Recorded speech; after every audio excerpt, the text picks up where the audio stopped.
Jedan od većih problema sa kojima se suočava skoro svaka porodica u odnosu sa decom jeste nekontrolisano korišćenje videoigara, mobilnih telefona i kompjutera. Kina je uvela novo pravilo za gejmere, a to je da mogu samo petkom, subotom i nedeljom od po sat vremena da koriste video igrice. Tokom istraživanja došli su do zaključka da to postaje ozbiljan problem na globalnom nivou. Deca postaju anksiozna, asocijalna i zanemaruju vanškolske i školske aktivnosti, što dovodi do ogromnog pada proseka ocena u školi. Taj problem nije zaobišao ni našu zemlju i povodom toga razgovarali smo sa psihologom Stevanom Kvas, bolnice Vita iz Novog Sada, koje se bori sa zavisnošću od videoigara. Ono što je ostavilo najveći utisak na mene, a to je da roditelji tek postaju svesni da njihova deca imaju problem sa zavisnošću od videoigara tek oko 10. godine njihovog uzrasta, što je poprilično kasno, kada znamo da deca već posle 2. godine imaju kontakta sa digitalnom tehnologijom.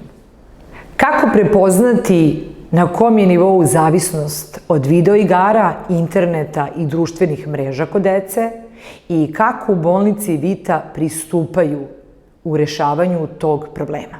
Pitali smo psihologa Stevana Kvasa. Moje ime je Stevan Kvas, psiholog i porodični psihoterapeut. Zaposlen sam u specijalnoj bolnici za bolesti zavisnosti Vita u Novom Sadu, ulica Aleksandra Tišme broj 7, i već dugi niz godina radimo timski na čelu sa psihijatrom sa svim oblicima bolesti zavisnosti.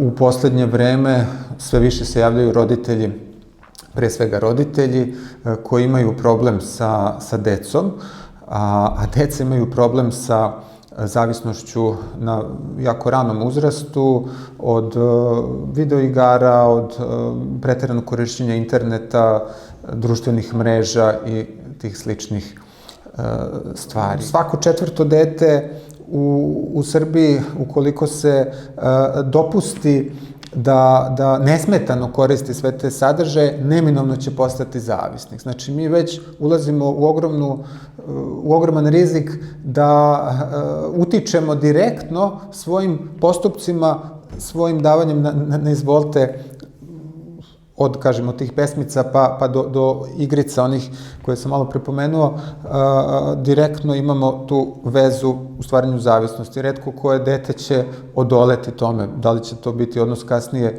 1:3, 1:2, kako ti sadržaji budu sve zanimljiviji ili što se zapravo ranije krene sa tim, to je veća opasnost da se stvori zavisnost. Znači, tu moramo preventivno pre svega reagovati.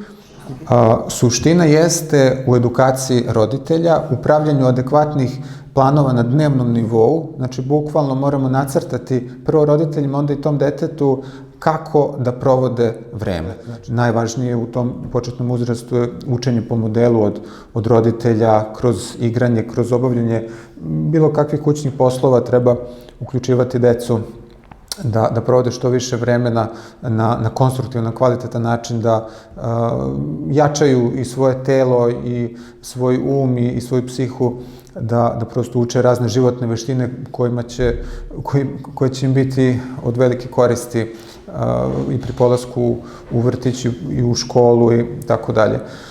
Više na ovu temu možete saznati na jednom od modula u okviru programa Zadovoljan roditelj, zadovoljno dete, na kome će stručnjaci iz ove oblasti podeliti sa vama informacije i rešenja za ovaj ne tako mali problem.